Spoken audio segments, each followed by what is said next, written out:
Good morning, Year 6, and welcome back to today's session. It is Wednesday the 13th of May today, and we're going to be writing the next part of our story.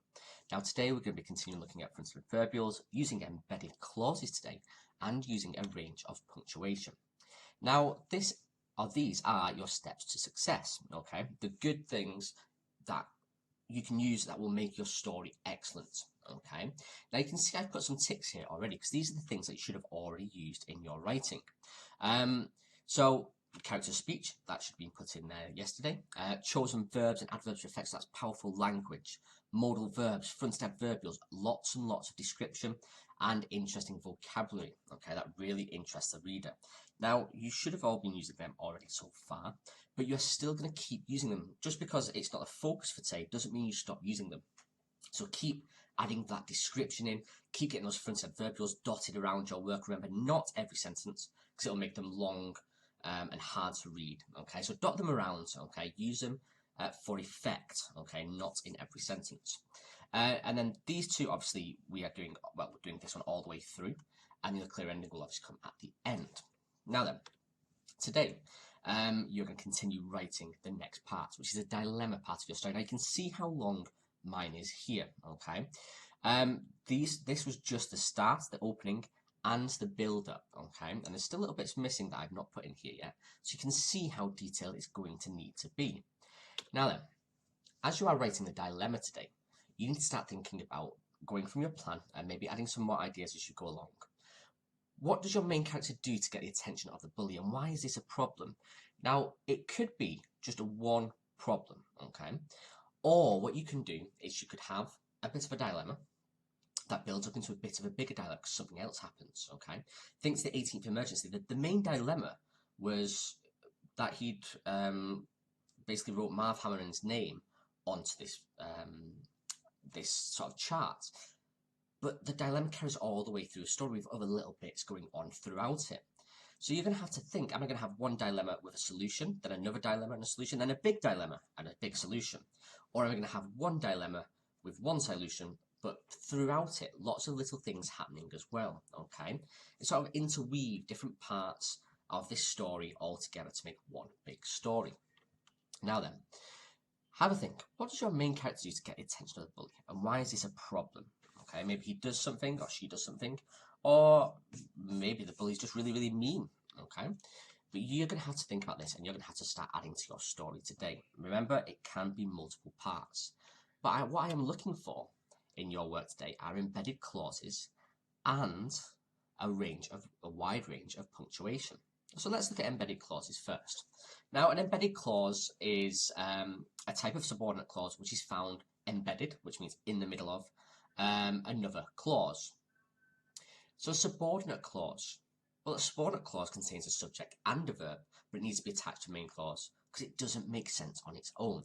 Now, there's two examples here of subordinate clauses, and you might know this one as a fronted adverbial. After she picks me up, comma, Mummy's taking me to buy shoes. Okay. Again here, the subordinate clause comes at the end, so I don't need a comma. I first met her in Paris, where I lived as a small child.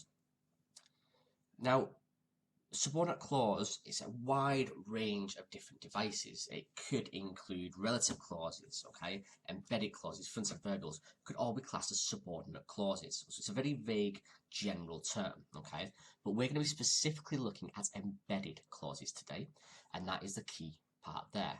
It is a type of subordinate clause which is found in the middle of another clause, okay. So let's have a look at those there. So here's the first example of an embedded clause. My bike, which is very old, is broken.